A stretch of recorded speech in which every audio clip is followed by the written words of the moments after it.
नमस्कार, रसस्वादम किचनमध्ये आपणा सर्वांचं खूप खूप स्वागत। आज मी खास हिवाळ्यातली विदर्भ स्पेशल अशी डिश हिरव्या तुरीच्या दाण्यांचे कढी-गोळे करणार आहे। चला तर मग बघूया कसे करायचे ते। त्यासाठी मी या अशा तुरीच्या शेंगा घेतलेल्या आहेत। त्याच्यानंतर त्याचे दाणे काढून घेतलेले आहेत सगळे। हे असे सगळे दाणे मी काढून घेतले।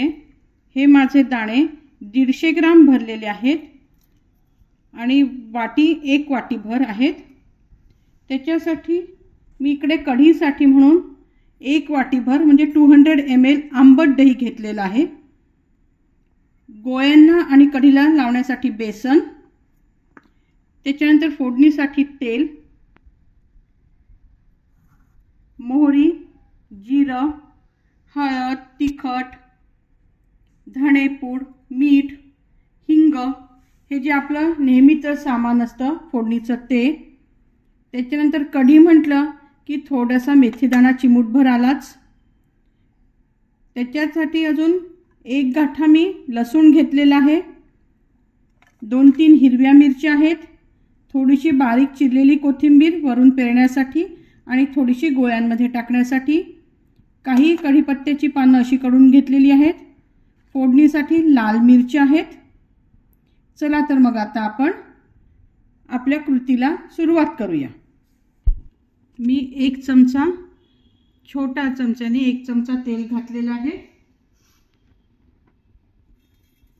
थोडीशी मोहरी, पाव चमचा जिरं,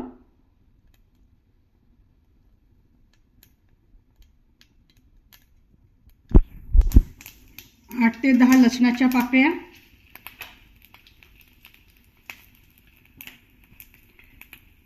2 हिरव्या मिरच्या,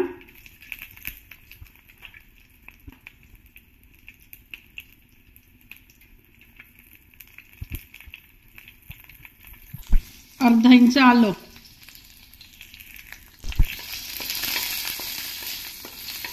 आणि आता हे जे दाणे आहेत हे मी यात टाकून घेणार आहे।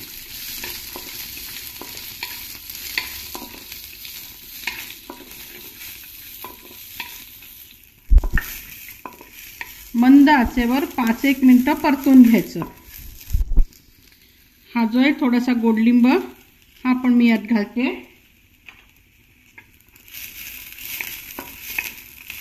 आणि थोडीशी कोथिंबीर, अर्धा चमचा धणेपूड, ही ऑप्शनल आहे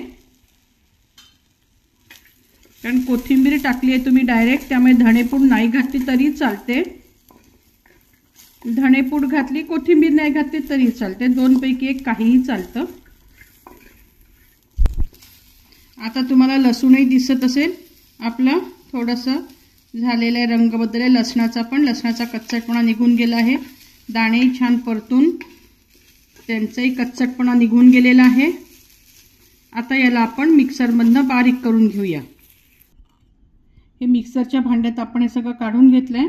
यात चवीप्रमाणे मीठ घालायचं आणि थोडं थंड झालं की याचं एकदम छान बारीक अशी पेस्ट करून घ्यायची। ते आपले दाणे थंड होतपर्यंत आपण हे दही घुसळून घेऊया। जेवढं दही आहे त्याच्या मी दुप्पट आता याच्यात पाणी घालणार आहे।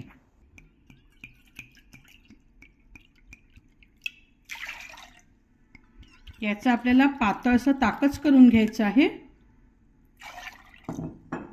आता हे घुसळून घेऊया आधी, आणि मग त्याला मी 1 टेबलस्पून बेसन लावणार आहे। हे बघा, मी 1 वाटी दह्याला 4 वाट्या पाणी घातलेलं आहे आणि 1 टेबलस्पून मी बेसन लावलेलं आहे। आता आपण जेव्हा फोडणी टाकू त्याच्यानंतर बघूया, कारण ही कढी पातळच असते। आता आपण कढीच्या फोडणीची तयारी करूया। हे पहा, आपण जे मिक्सरमधनं केलं ना, असं छान बारीक असं झालेलं आहे दाण्यांची पेस्ट ही। या क्षणी तुम्ही मिठाची चव बघू शकता, मीठ व्यवस्थित आहे की नाही ते। आता असा जरी गोळा जमत असला ना तरी देखील थोडंसं बाइंडिंग येण्यासाठी म्हणून आपल्याला याला 1-1.5 चमचा तरी बेसन लावावं लागतं। मी 1 चमचा सुरुवातीला बेसन घालते आणि ते मिक्स करते।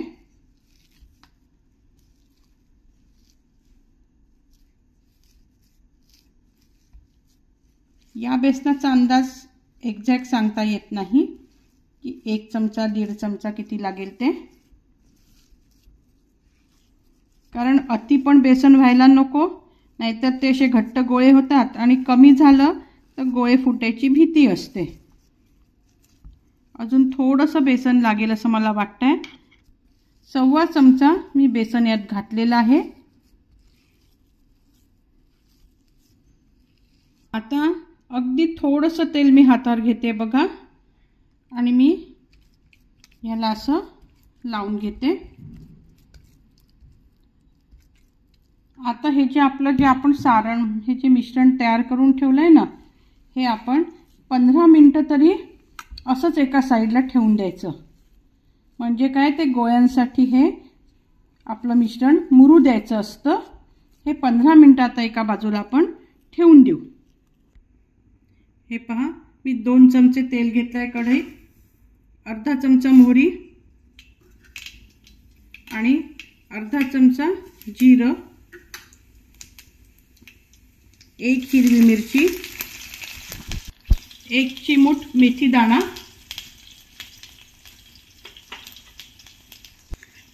1 टीस्पून आलं आणि लसणाची पेस्ट, 1 टीस्पून हिंग,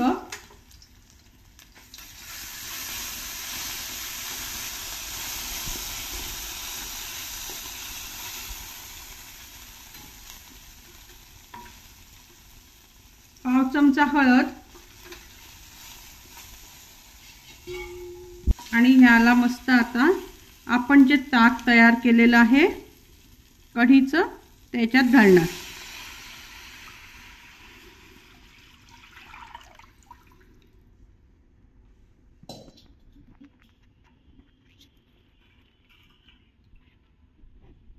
आता मी माझा गॅस मध्यम करते, मंद होता, एकदम सिमवर होता, आता मीडियम वरती मी ही कढी उकळू देणार आहे। छान उकळी येऊ द्यायची आहे। गोडलिंब घालूया, कढीपत्ता,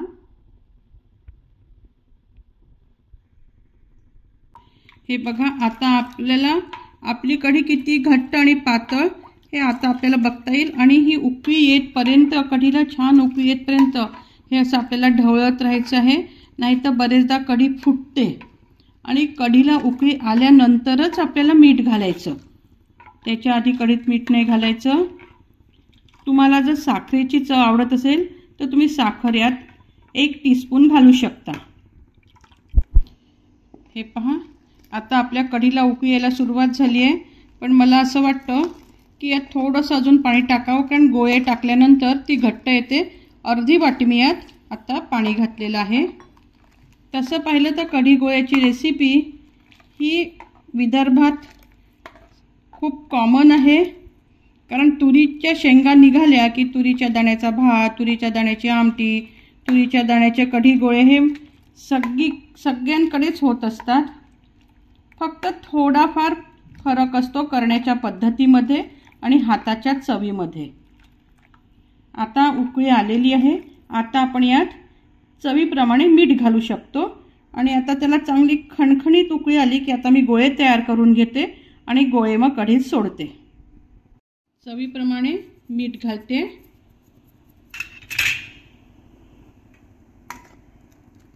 आणि आता याला एकदम मध्यम आचेवरती, मध्यम टू एकदम मीडियम टू सिममध्ये गॅस ठेवून मी इकडे गोळे तयार करायला घेते।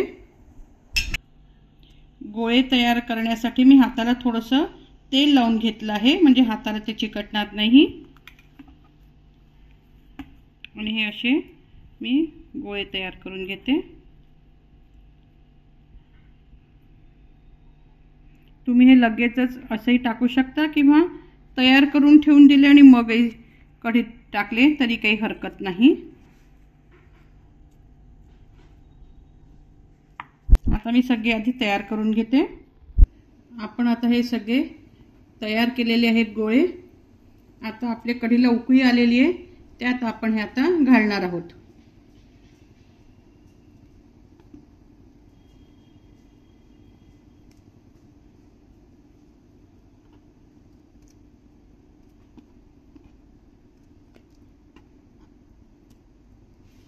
हे गोळे घातल्यानंतर आता याला आपल्याला 12 ते 15 मिनिटं आधी 1 मिनिटं आपण याला झाकून ठेवूया।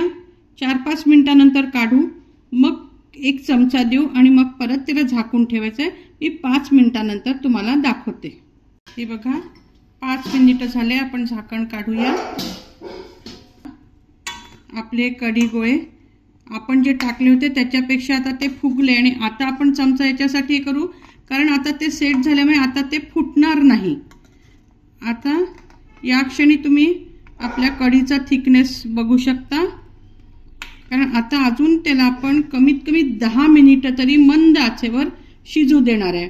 म्हणूनच आता एकदा हलवून घेतलं असं, आता 10 मिनिटं त्याला मंद आचेवर झाकून ठेवते आणि मग आपले कढी गोळे कसे दिसतात ते दाखवते।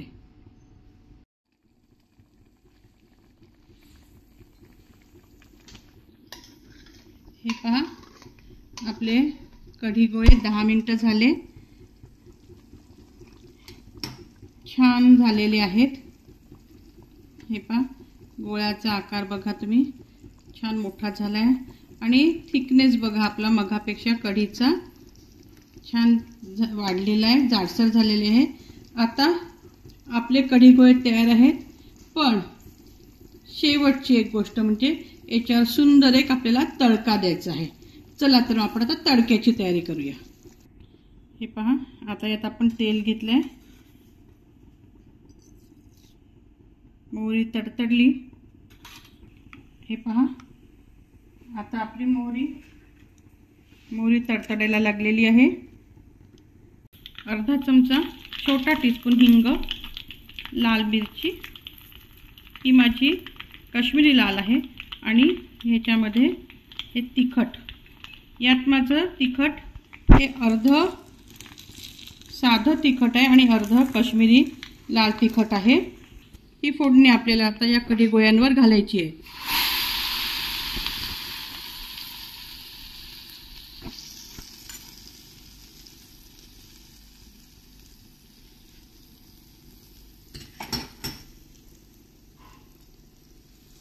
हे बघा हे आपले असे कढी गोळे आता दिसायला सुंदर, लागायला सुंदर आणि याच्यात आता आपल्याला थोडीशी वरनं कोथिंबीर सजावटीसाठी।